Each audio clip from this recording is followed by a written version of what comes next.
In the quiet corridors of history, some footsteps echo louder than armies, louder than kings, louder than revolutions. They are the footsteps of those who walked with purpose, not for glory or conquest, but for healing. One such figure emerged not from the battlefield, but into it, armed not with weapons, but with bandages, compassion, and a relentless mind sharpened by science. This is the story of Florence Nightingale, a woman born into privilege who defied expectations, rewrote the rules of nursing, and transformed the very soul of healthcare. Her journey began in the gilded drawing rooms of Victorian society, where women were expected to marry well, remain silent, and contribute through elegance rather than impact. But Florence, even as a child, looked beyond the lace and candlelight, feeling an unshakable pull towards something far greater: service to humanity. What makes Nightingale so fascinating is not just her undeniable intelligence, but the sheer force of will she applied to bend the world around her. When others saw wounded soldiers as casualties of war, she saw patients who could be saved through clean environments and scientific care. When hospitals were deemed places to go and die, she dared to imagine spaces where recovery was not only possible but expected. When medicine dismissed nursing as menial labor, she made it a profession with honor, structure, and academic rigor. She wielded data as fiercely as any general wields a sword, using statistics and pie charts to expose truths no one wanted to see. She stepped into a world cloaked in blood, chaos, and despair, and brought with her light, order, and hope. But this story isn't just a tale from the past. It's a mirror for our present and a compass for our future. In a world still grappling with public health crises, unequal access to care, and the mental and physical toll placed on caregivers, Florence Nightingale's legacy rings louder than ever. Her unfinished mission now belongs to the generations who follow, to the nurses on the front lines, the educators shaping minds, and the technologists crafting the next era of medical care. Her life asks us, how do we care for each other when the world breaks? How do we restore humanity when systems fail? So whether you're a student, a healthcare worker, a history enthusiast, or someone simply in search of inspiration, prepare to walk through a life of profound courage, meticulous intellect, and revolutionary compassion. This is not just a biography. This is a movement, born in candlelight, now burning in the hearts of millions. Welcome to our channel, Words of Time. In this video, we dive into the extraordinary legacy of Florence Nightingale, uncovering not just who she was, but why her work still shapes the healthcare systems of today and tomorrow. Let's begin. Florence was born in the year 1820 in the city of Florence, Italy, a detail that would lend her both her name and a symbol of her cosmopolitan beginnings. From the very outset, her life was marked by opulence and opportunity. She came from a British family of immense wealth, influence, and intellectual standing. Her father, William Nightingale, was not just financially privileged, but also deeply committed to education and culture. He ensured that both of his daughters, Florence and her older sister Parthenope, received an exceptional education, one that was rare for girls of that time. They were taught subjects ranging from classical literature and modern languages to history, philosophy, and mathematics. Florence was particularly drawn to these subjects, showcasing an extraordinary intellect and curiosity that extended far beyond what society expected of young women born into privilege. Despite the grandeur and comfort of her surroundings, Florence was never content to merely participate in the idle life of high society.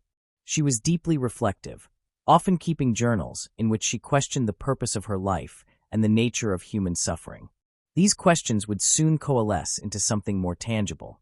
In her teenage years, Florence began to feel a calling, an inner voice she interpreted as divine, that directed her toward a life of service.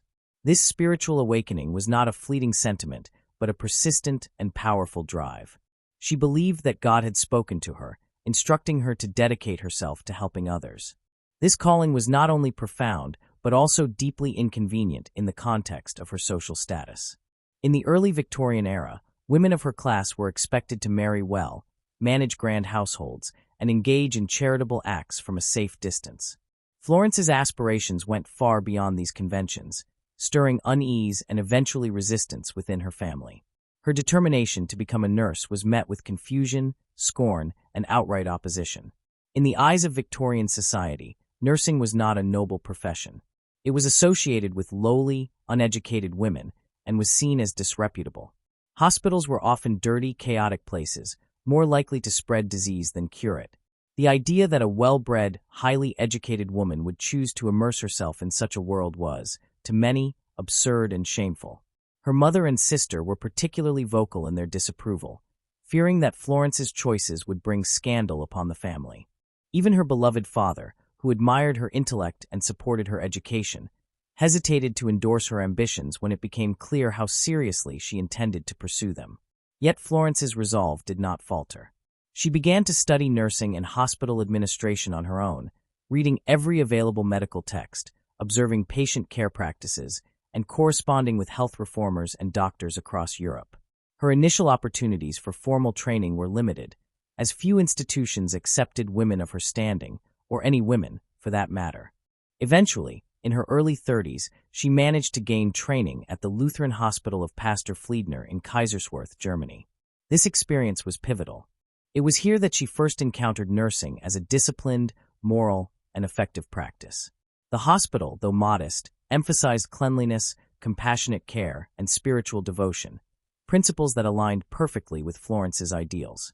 The training in Kaiserswerth opened her eyes not only to what nursing could be, but also to how far British healthcare had fallen behind. Upon returning to England, she began to investigate conditions in various hospitals, often visiting them in secret. What she found appalled her. Most medical facilities were overcrowded, underfunded, and riddled with filth. Patients were often left unattended, surgical tools were rarely cleaned, and there was little understanding of the importance of hygiene. Death rates were shockingly high, and many of the deaths were preventable. This early exposure to the grim realities of medical care only intensified Florence's resolve. She began collecting data, writing reports, and speaking with reformers, slowly but surely building a reputation as someone who not only cared deeply, but also understood the systemic issues that plagued the healthcare system. Florence's commitment to reform took on new urgency during the Crimean War, which began in 1853. Reports of the appalling conditions faced by British soldiers in military hospitals began to circulate in the British press. Newspapers described soldiers lying in their own filth, wounded and dying without adequate food, medical care, or basic sanitation. Public outcry grew, and eventually the government responded. Florence was asked to lead a team of nurses to the British military hospital in Scutari, located in modern-day Turkey. She accepted the call without hesitation, assembling a group of 38 nurses, many of whom she had personally trained or selected. What Florence and her team encountered at Scutari was worse than even the bleakest reports had suggested. The hospital was housed in a former Turkish barracks and was completely ill-equipped to handle the thousands of wounded soldiers arriving daily.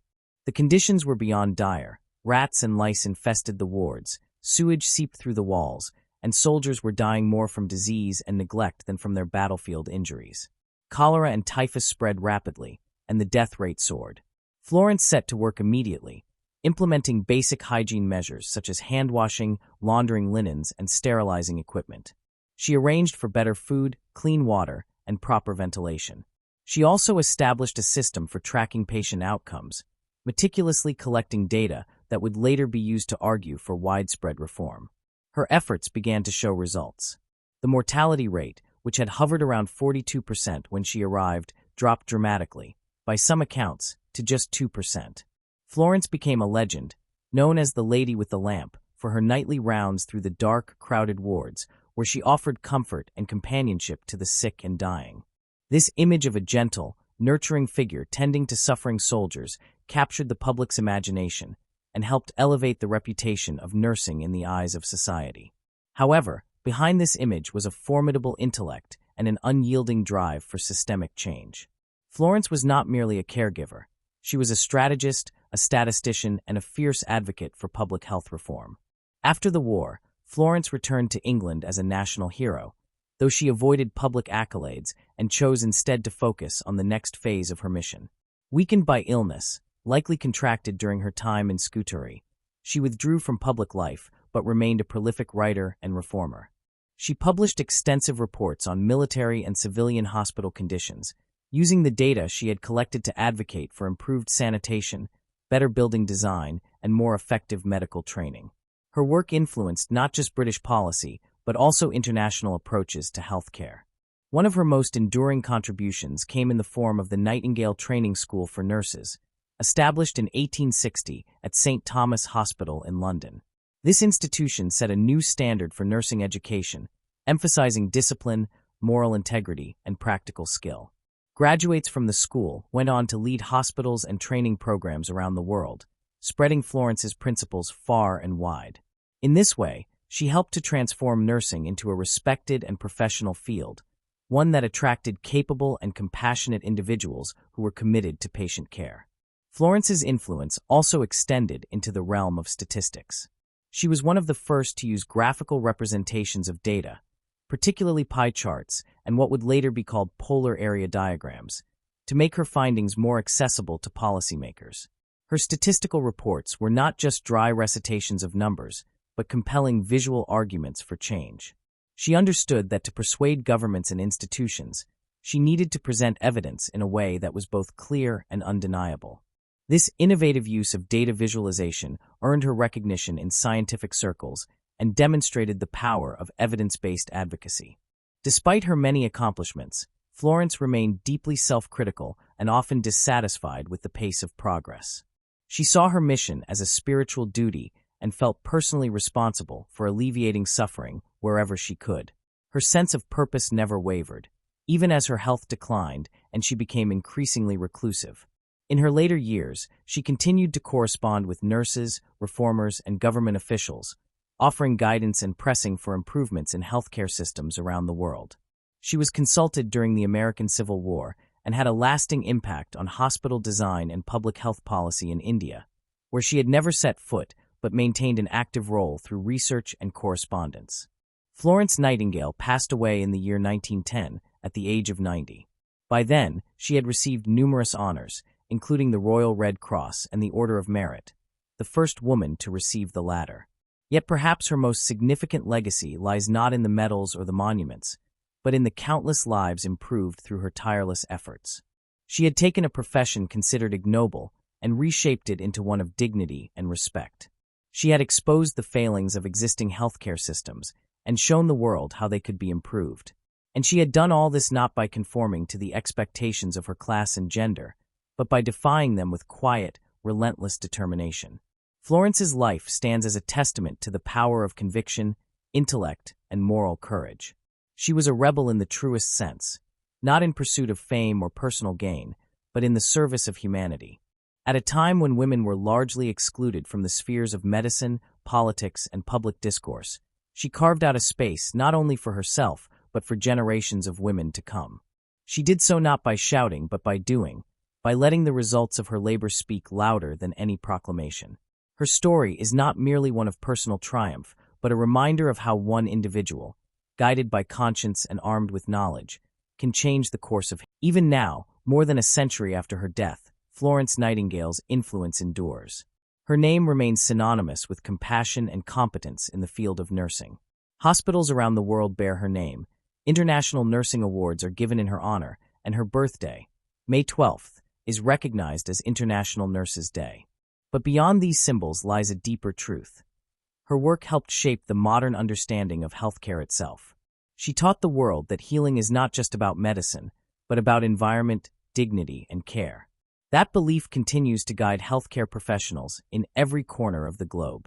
Florence's early recognition of the connection between cleanliness and health, her insistence on proper training and discipline in nursing, and her use of statistics to influence public policy all mark her as one of the most forward-thinking figures of her time.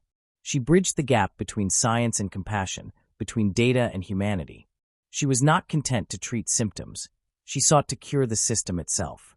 And in doing so, she became not just a nurse or a reformer, but a revolutionary, one whose rebellion was waged not with force, but with thought, perseverance, and an unwavering belief in the value of every human life. Her life was not without sacrifice. She gave up the comforts and certainties of her social standing, the possibility of marriage, and much of her physical well-being. Yet in return, she found a greater calling, one that would resonate far beyond her own time. Florence Nightingale's legacy is not simply a chapter in history. It is a living force, one that continues to shape how we care, how we serve, and how we understand the true meaning of duty. In her story, we find not just inspiration, but a challenge. To look beyond convention, to listen to the inner voice of conscience, and to pursue what is right, even when the world says it is wrong. In the middle of the 19th century, as war erupted between the Russian Empire and an alliance of the Ottoman Empire, France, and Britain, the Crimean Peninsula became the setting for one of the bloodiest and most mismanaged military conflicts in modern history. The Crimean War, which began in the year 1853, exposed not only the inadequacies of military strategy and logistics, but more tragically, the horrifying conditions endured by the soldiers who fought it. While much of the public focus initially remained on the battlefield itself, far from the front lines, another war was being fought, one against disease, neglect, and inefficiency within the military hospitals. These facilities, intended to offer refuge and healing, were instead scenes of chaos and death. The horror of this hidden war laid the groundwork for a transformation led by one extraordinary woman whose legacy would forever alter the landscape of modern healthcare. The British military hospitals during the Crimean Campaign were not prepared for the scale or severity of the human suffering they would encounter. Designed more as temporary refuges than as institutions of healing, they rapidly filled with injured and ill soldiers, many of whom would never recover, not because their wounds were beyond treatment, but because of the abysmal conditions they found upon arrival. Hospitals were housed in dilapidated structures, often poorly ventilated and lacking access to clean water. The floors were filthy, medical supplies were scarce, and there was no standardized system of cleaning surgical tools or properly disposing of waste. The wounded were laid in rows upon lice-infested straw mattresses, surrounded by rotting food, vermin, and overflowing latrines. Mortality rates in these institutions were staggering. In some hospitals, nearly half the patients died, not from battle injuries, but from infectious diseases such as cholera, typhus, and dysentery. These deaths were slow and excruciating, exacerbated by a lack of basic care, proper nutrition, and sanitation. The medical staff, overwhelmed and poorly trained, did what they could, but the disorganization and lack of infrastructure rendered their efforts largely futile. For many, being transported to a military hospital meant a death sentence rather than a path to recovery. These dire circumstances began to filter back to the British public through war correspondence and letters from the front. The grim reports stirred outrage and deep concern. The government, under intense scrutiny and facing mounting pressure, sought someone capable of addressing the crisis. A leader who could navigate both the chaos of war and the deeply entrenched inefficiencies of the military medical system. That individual was Florence Nightingale. Florence had already made a name for herself within certain reformist and philanthropic circles. Though many in government still viewed women's roles as domestic and secondary, her meticulous studies, training, and reputation for moral conviction distinguished her from other volunteers. In the year 1854, she was officially appointed to oversee a team of 38 female nurses to serve in the British military hospitals in the East.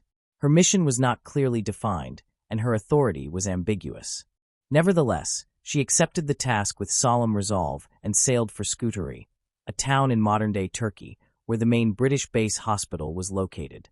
What Florence and her team encountered upon arrival surpassed even their worst expectations. The hospital at Scutari, housed in a massive, dark, and poorly ventilated former Turkish barracks, was overflowing with patients. The wounded lay unattended for hours, sometimes days, as doctors rushed from case to case with no time to clean their hands or tools. Excrement and blood coated the floors. Rats ran freely through the wards. The stench of death hung thick in the air. The kitchens produced food so foul and inadequate that many patients refused to eat. There was no system for record-keeping, and supplies were either unavailable or locked away in bureaucratic red tape. Florence did not wait for official permission to act.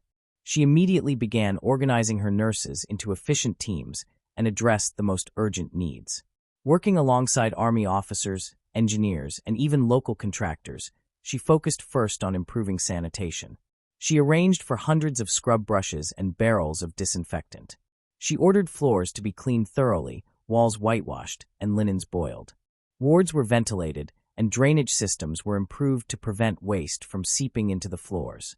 Clean water was brought in. With meticulous precision, Florence transformed the filthy, disease-ridden barracks into spaces where healing could actually begin. At the same time, she tackled the issue of nutrition.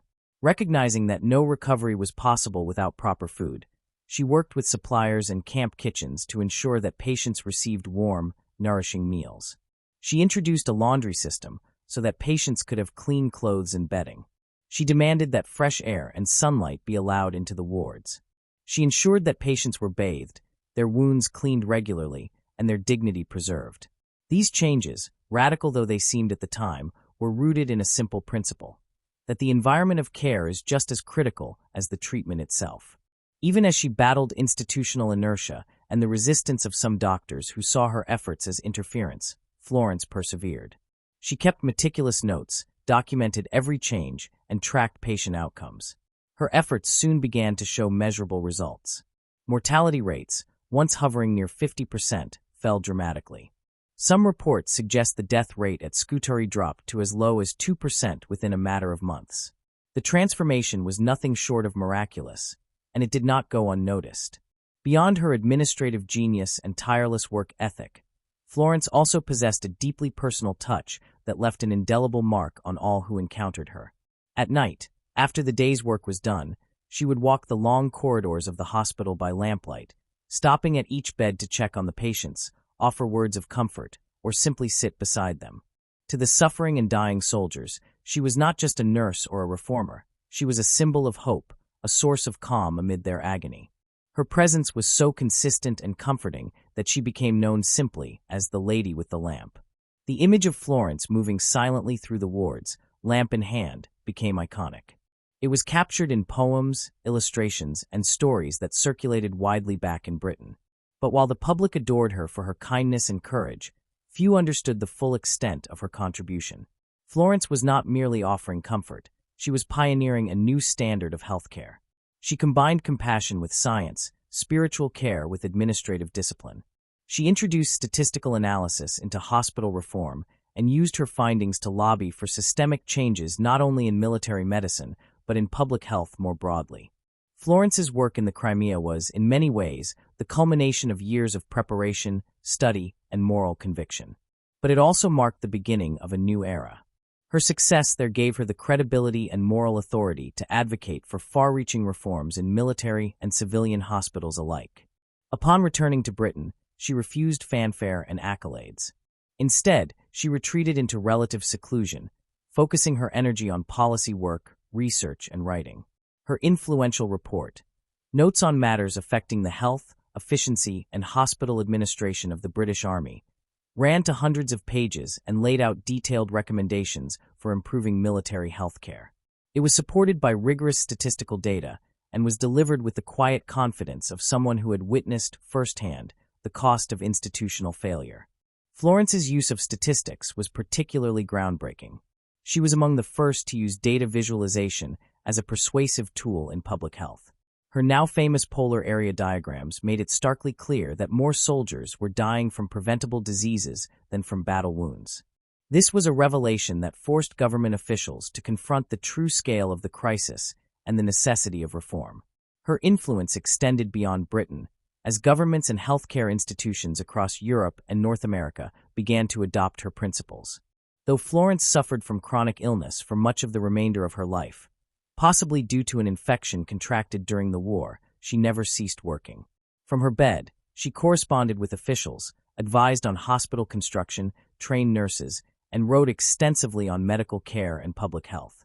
Her vision of healthcare extended beyond the confines of the hospital. She saw the connections between sanitation, education, nutrition, and housing, advocating for integrated systems that would support human well-being at every level. Her legacy, cemented in those harrowing months at Scutari, went far beyond the improvements she made in one hospital. She had demonstrated that compassionate, scientifically informed care could not only save lives but restore dignity to those who had been forgotten by systems more concerned with protocol than people. She had challenged the assumption that nursing was a menial, unskilled task and proved that it was, in fact, a discipline requiring intelligence, integrity, and dedication. The story of Florence in the Crimea is not just the story of a single woman's triumph over adversity.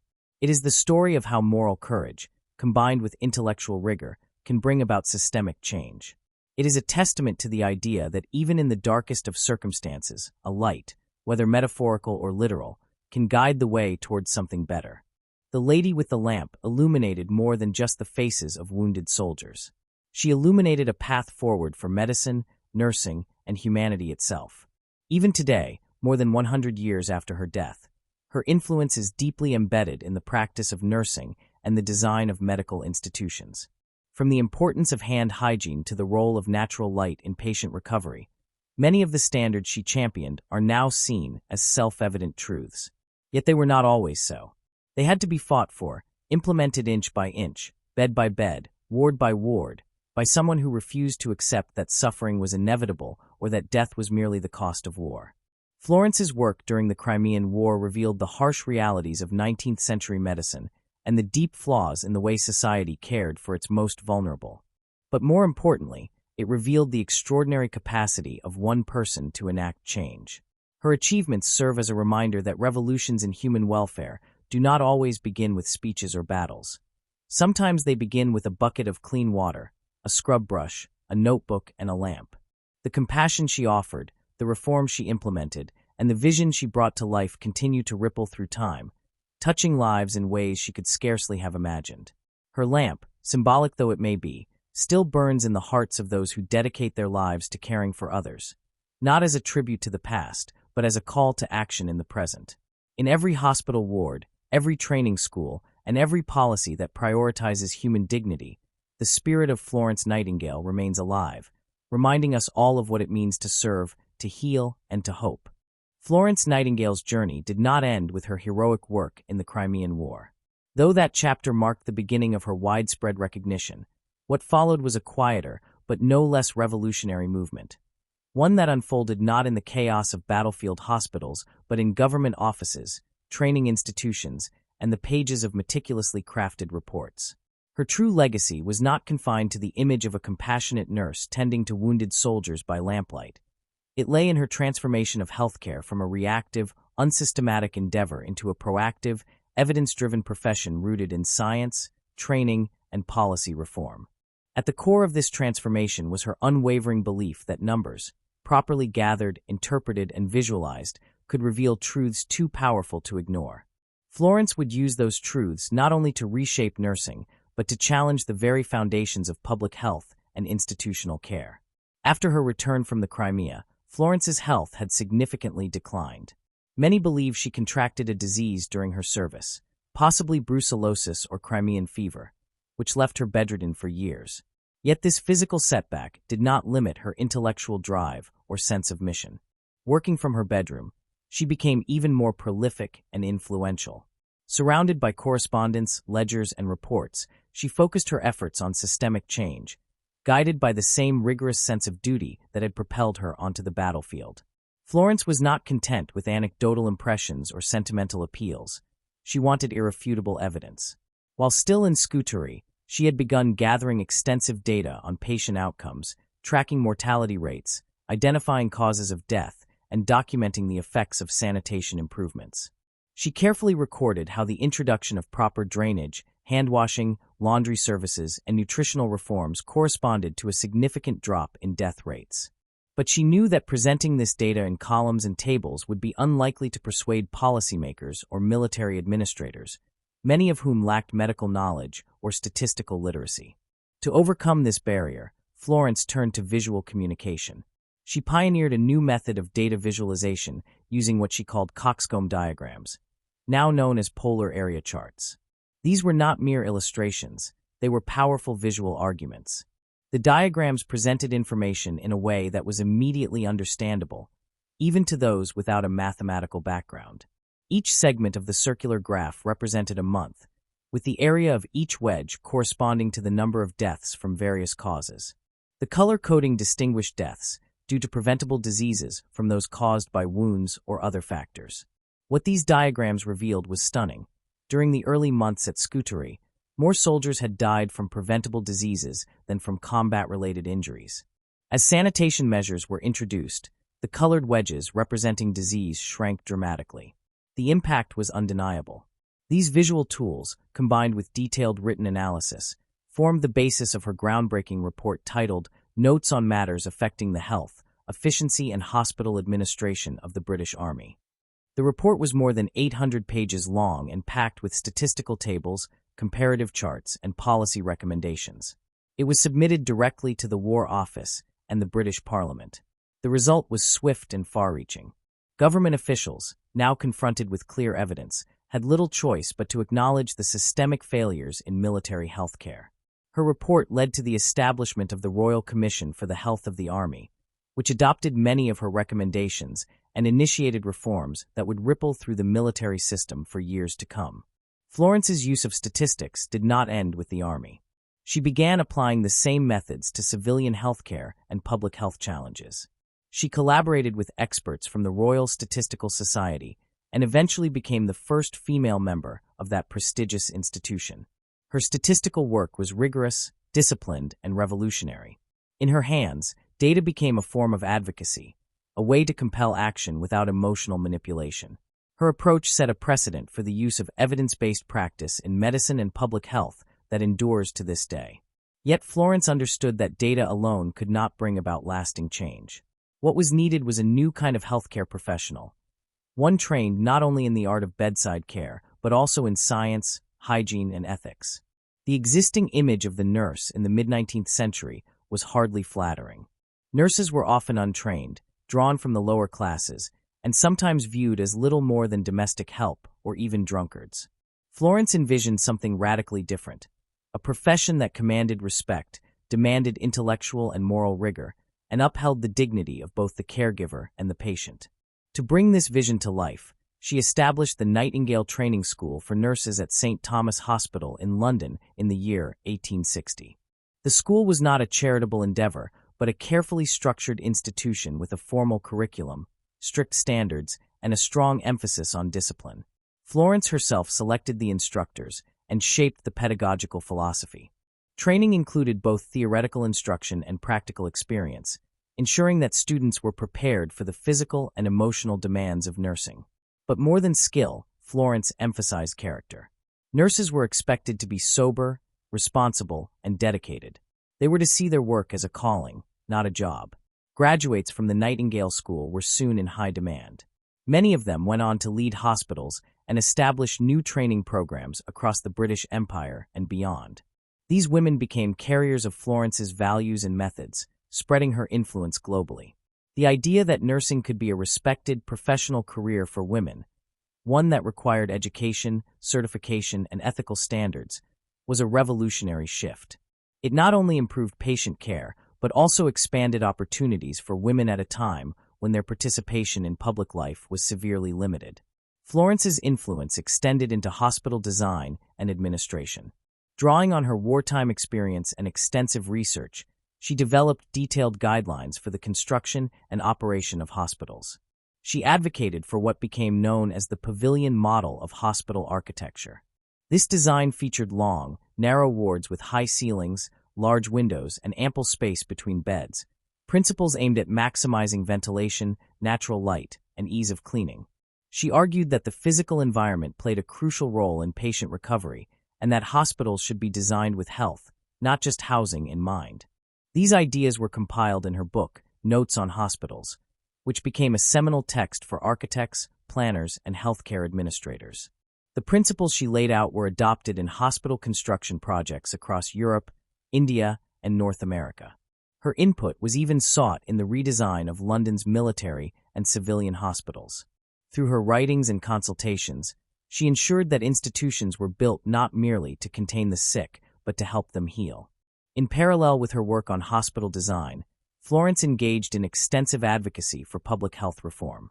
She believed that many diseases could be prevented through better sanitation, nutrition, and education.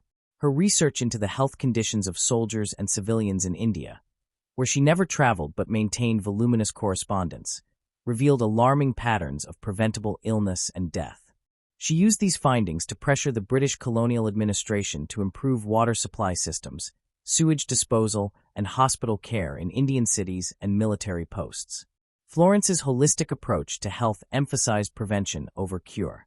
She argued that governments had a moral obligation to provide safe living conditions and access to medical care, particularly for the poor.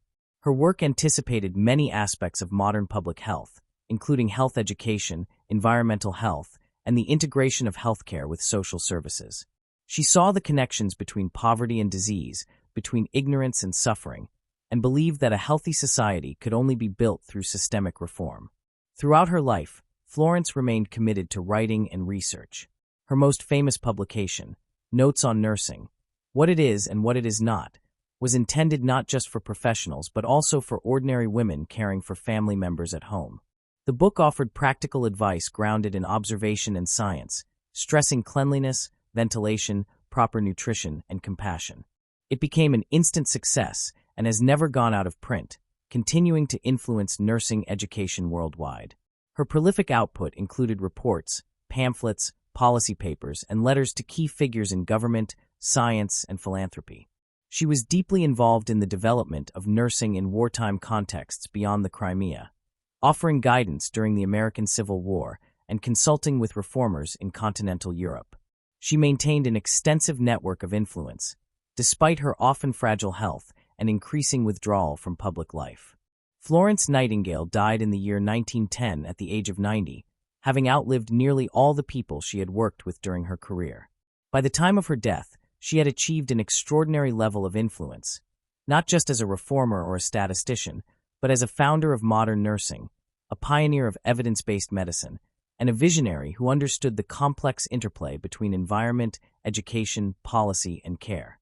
Her legacy is not contained within a single institution or field. It lives on in the structure of hospitals, the curriculum of nursing schools, the protocols of public health agencies, and the ethical framework of modern medicine. She showed that care must be as organized and evidence-based as it is compassionate.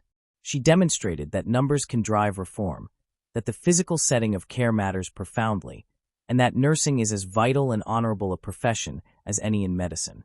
Florence's work blurred the lines between data and devotion. She taught that reform does not require brute force or grand speeches. It requires patience, precision, and persistence. It requires listening to the silent voices of suffering and finding in numbers the power to speak for them. She built a bridge between the battlefield and the bedside, between the experiences of individuals and the structures that shape their lives. In doing so, she transformed not only how we heal, but how we think about healing. Today, the principles Florence Nightingale championed continue to guide healthcare systems around the world. In every hospital ward designed to admit fresh air and daylight, in every chart that tracks patient outcomes, in every nurse trained to see their work as both science and service, her influence persists. She showed that transformation does not always begin with revolution. It can begin with observation, with quiet resolve, and with the courage to ask, again and again, what more can be done to alleviate human suffering. Florence's story remains relevant not because it is old, but because its lessons endure. She proved that real change is possible when we marry knowledge with compassion, structure with empathy, and numbers with purpose. Her legacy is not merely one of past accomplishments. It is a living testament to the enduring power of insight, discipline, and moral clarity. In every effort to build a more humane, effective, and just healthcare system, Florence Nightingale's spirit continues to shine. Florence Nightingale's name still resonates through hospital corridors and classrooms, not merely as a historical figure, but as a living embodiment of principles that continue to shape and guide the healthcare world well into the 21st century. Her impact was never meant to be confined to the dim glow of her lamp in a Crimean hospital ward. What she illuminated was not just the bedside of the suffering, but the path forward for an entire profession. The systems, philosophies, and ideals she set into motion remain relevant, powerful, and transformative. In this contemporary world of rapid medical advancements, digital records, artificial intelligence, and complex healthcare structures, her legacy holds not just relevance but necessity. It is in her guiding principles, compassionate care, rigorous analysis, and ethical conviction, that we find a foundation still capable of supporting the evolving landscape of medicine and nursing. Patient-centered care was one of the core tenets that Florence Nightingale carried through her life's work, and it continues to be a cornerstone of modern healthcare. She believed deeply in the inherent dignity of every individual, regardless of rank, background, or circumstance.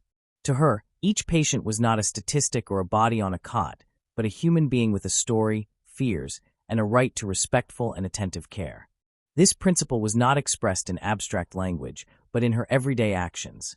ensuring clean linens, providing nutritious food, listening to concerns, and insisting on privacy and decency. These may seem like minor gestures, but in the mid-19th century, such acts were radical in their humanity. That focus on the person behind the illness is now a central ethic in hospitals around the world.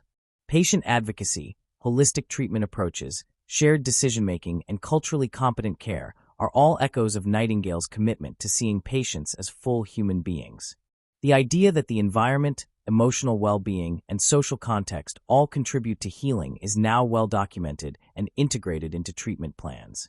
The multidisciplinary teams of today, comprising nurses, physicians, therapists, social workers, and case managers, owe much of their collaborative philosophy to Nightingale's belief that care should extend beyond the clinical diagnosis.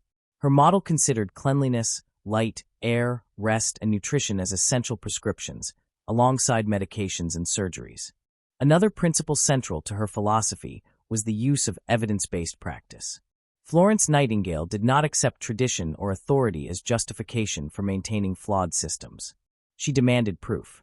Her approach to reforming healthcare systems was grounded in observation, meticulous record-keeping, and mathematical analysis. She collected data relentlessly on death rates, causes of illness, the effects of sanitation, and then used that information to drive changes. Her iconic visual charts, particularly the polar area diagram, made data comprehensible and compelling, even to those without scientific training. These charts were more than just informative, they were persuasive. They moved policymakers and changed public opinion. Today, evidence-based practice is the gold standard in medicine and nursing. Clinical decisions are made based on a combination of the best available research, clinical expertise, and patient values. Peer-reviewed studies, randomized trials, statistical modeling, and continuous auditing are integral to healthcare delivery. The integration of research into bedside practice ensures that patients receive the most effective, up-to-date, and personalized care possible. Nurses and doctors are trained not just to follow protocols, but to question them, evaluate new evidence, and contribute to knowledge production. This spirit of inquiry and continual learning can be traced directly to Florence Nightingale's insistence on intellectual discipline and scientific rigor. She also understood the necessity of continuous improvement. Her work did not stop with a temporary reduction in mortality rates or the establishment of a training school. She believed that any system, no matter how effective, could always be better. Her approach to nursing education reflected this mindset. The curriculum at the Nightingale Training School emphasized not only clinical skills and moral character, but also reflection, critical thinking, and lifelong learning. Nurses were taught to evaluate their own performance, seek feedback, and adapt to new circumstances. They were encouraged to identify inefficiencies, question assumptions, and advocate for improvements. This forward-thinking attitude ensured that her reforms were not static achievements, but the beginning of a dynamic, evolving profession. In the context of August in the year 2025, these principles remain not only intact, but more vital than ever. The world of healthcare today is vastly different from the one Nightingale knew. Hospitals are technologically advanced, electronic medical records have replaced handwritten notes, and machines can monitor a patient's vital signs continuously without human intervention. Yet, amid all this innovation, the human element remains indispensable. No machine can replace the empathy of a nurse holding a patient's hand in their final moments. No algorithm can replicate the calm reassurance offered by a healthcare provider who listens deeply and speaks gently. Technology enhances care, but it does not define it. Florence understood this balance implicitly, long before the digital age arrived. Modern nursing education in 2025 continues to carry Nightingale's imprint. Courses in nursing schools include ethics, communication, health assessment, community health, and research methods, subjects that reflect her belief in the importance of both science and humanity. Simulation labs, now standard in nursing schools, help students practice real-life scenarios in a controlled environment, a modern extension of her insistence on practical, hands-on training. Accreditation bodies demand that educational programs be based on evidence and measured against outcomes. Students are expected to engage in service learning, community outreach, and reflective practice. The idea that nurses must not only be competent, but also socially aware and morally grounded can be traced directly to Nightingale's vision. The modern nurse is both caregiver and researcher, both technician and advocate. Nurses manage electronic health records, participate in multidisciplinary team meetings, contribute to scholarly journals, and lead quality improvement initiatives. They coordinate care across complex systems and often serve as the primary point of contact for patients and families. This multifaceted role is not a departure from Nightingale's ideals, but a realization of them. Her call for professionalization has matured into a field that is intellectually challenging, emotionally demanding, and deeply impactful. Public health, another area where Florence's influence endures, has become more visible and urgent in recent years. The global response to pandemics, environmental health threats, and chronic disease burdens has underscored the need for organized, evidence-based approaches to health on a societal level. Florence advocated for clean water, sewage systems, proper housing, and education long before these were widely accepted as determinants of health. Today, public health programs routinely incorporate these social determinants into policy planning, urban design, and community outreach. Data collection, surveillance, risk modeling, and health education campaigns are foundational tools in public health departments, a natural evolution of the techniques she first introduced. Inspiration is perhaps the most intangible, yet profoundly enduring part of Florence Nightingale's legacy. For many who enter the fields of nursing, medicine, public health, or social care, she represents more than a figure in a textbook. She is a symbol of what it means to serve with integrity, to persist despite obstacles, and to care deeply in a world that often encourages detachment. Her story continues to be taught not only as historical fact, but as moral encouragement. In classrooms and orientation sessions, her example is invoked as a model of resilience, critical thinking, and purpose. The global nursing community celebrates International Nurses Day on her birthday, the 12th of May, not just in commemoration but in affirmation. Her lamp has become a universal emblem of nursing, a symbol that connotes light in darkness, safety in danger, and clarity in confusion. Even now, more than 100 years after her death, images of her grace hospital walls, her quotes appear in mission statements, and her values guide professional codes of conduct. Her life reminds nurses and healthcare workers that their work is not only about treating illness, but about protecting dignity, championing justice, and being present in moments of vulnerability. Florence Nightingale's resilience also offers a vital lesson to the modern world, particularly in the face of burnout, staffing shortages, moral injury, and the emotional toll of caregiving. She faced personal illness, institutional resistance, and profound loneliness in her pursuit of reform. Yet she never abandoned her calling. She channeled adversity into action, using her confinement as a launching pad for intellectual and social innovation. For healthcare professionals navigating the intense demands of 21st century systems, her example serves as a reminder that strength does not always roar. It often whispers from the quiet determination to make one more patient comfortable, to solve one more problem, to write one more note in search of change. Her advocacy for mental health, though subtle in her time, has also become more visible in today's conversations. She spoke of the emotional toll that suffering could take on caregivers and emphasized the need for support, rest, and reflection. The modern emphasis on wellness programs, peer support networks, and psychological safety in the healthcare workforce reflects a growing understanding of what she intuitively grasped: that caring for others requires that we also care for ourselves. In the continuing debates about healthcare access, equity, technology, and ethics, Florence Nightingale's insights remain strikingly relevant. She did not merely advocate for better hospitals. She advocated for a better society, one where compassion was structured into systems, where care was not a privilege but a right, and where those who served were equipped, respected, and supported. She believed that science and morality could and should coexist, and that leadership could be exercised with humility and conviction. Florence Nightingale was never content with symbolic victories. She wanted measurable change, lasting reform, and an enduring culture of excellence. Her legacy is not a lamp frozen in history, but a flame passed down through generations of caregivers, reformers, educators, and scientists. Each person who enters a hospital room with both knowledge and kindness, each professional who insists on ethical practice and continual improvement, and each leader who builds policy on data and compassion is part of that legacy. As the world continues to evolve, as new diseases emerge and old inequalities persist, the principles Florence Nightingale lived by will continue to guide the hands and hearts of those who choose to care. Her story is not simply one of the past's.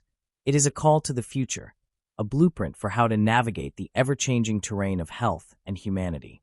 And in that ongoing journey, the light she carried still shines, illuminating not only the way forward, but the values that must anchor us as we move.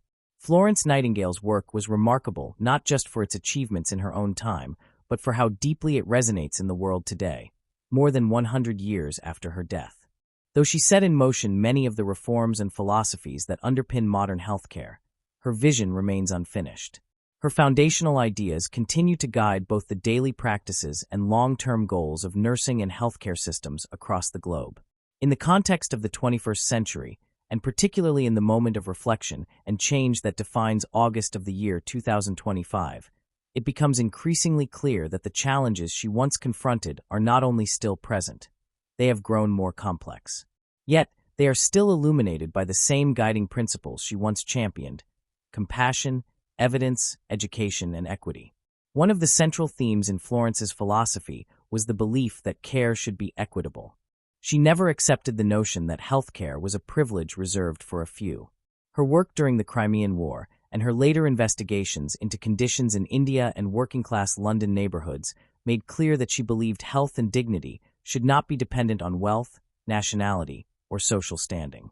In today's global landscape, this ideal remains unfulfilled. Across continents, vast disparities persist in healthcare access, quality, and outcomes.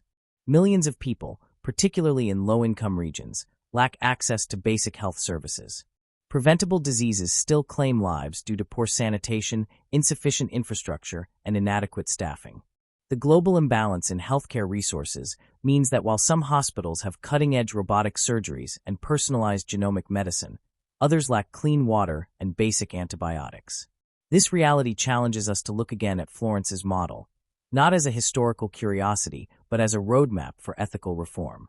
She believed that public health should serve all citizens, and that systemic failure was not a reflection of fate, but of poor planning, inadequate policy, and societal neglect. She collected data not simply to inform, but to correct injustices. In the same spirit, today's healthcare leaders and nurses must ask how to close the gap between what is possible and what is accessible. How can we ensure that a child born in a remote village receives the same chance at survival and health as one born in a metropolitan hospital? How do we use the tools available to us, data, technology, education, advocacy, to move closer to the equitable care model she envisioned? Global health equity remains one of the most critical challenges of the 21st century, intersecting with economic development, climate change, gender justice, and political stability. Nurses are increasingly at the center of this conversation. From disaster response to maternal health initiatives, from infectious disease surveillance to community health education, nurses work at the ground level where systemic inequities play out most vividly. Their first-hand experience makes them essential contributors not only to care delivery, but also to policy design. Just as Florence used her observations to influence the British government, modern nurses must be empowered to influence institutions and governments, contributing to the global health agenda with the same moral clarity and strategic insight that she brought to her era. Innovation is often seen as a modern phenomenon, but Florence Nightingale was, in every sense, an innovator.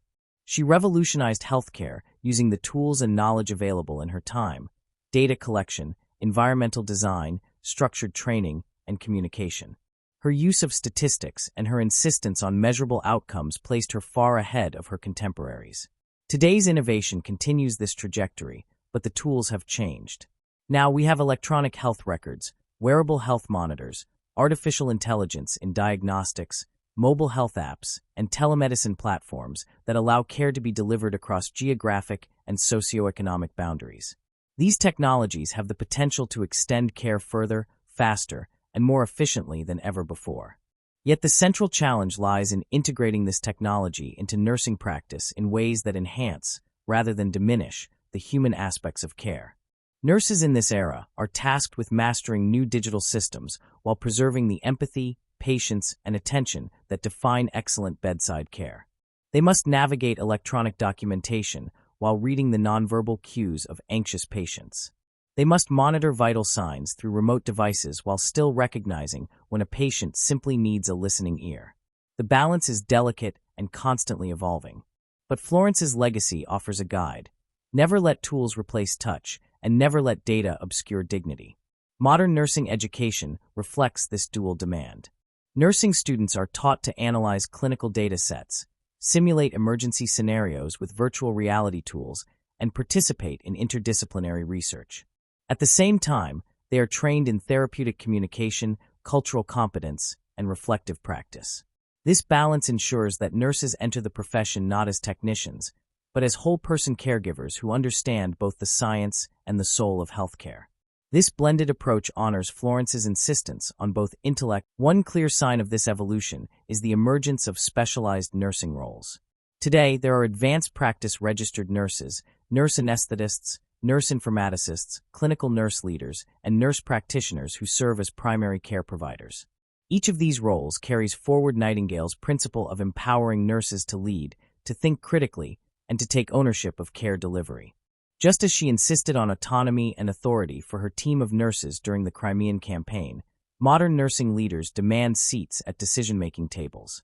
From hospital boards to legislative bodies, nurses bring their unique insights to bear on issues ranging from patient safety to healthcare policy.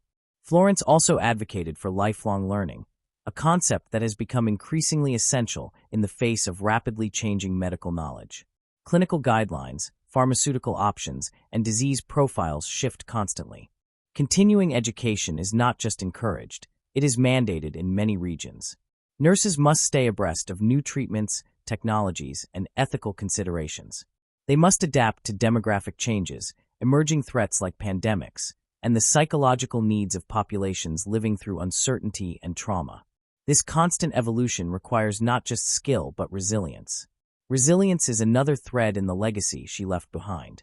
Florence Nightingale's story is not simply about what she accomplished, but about what she endured.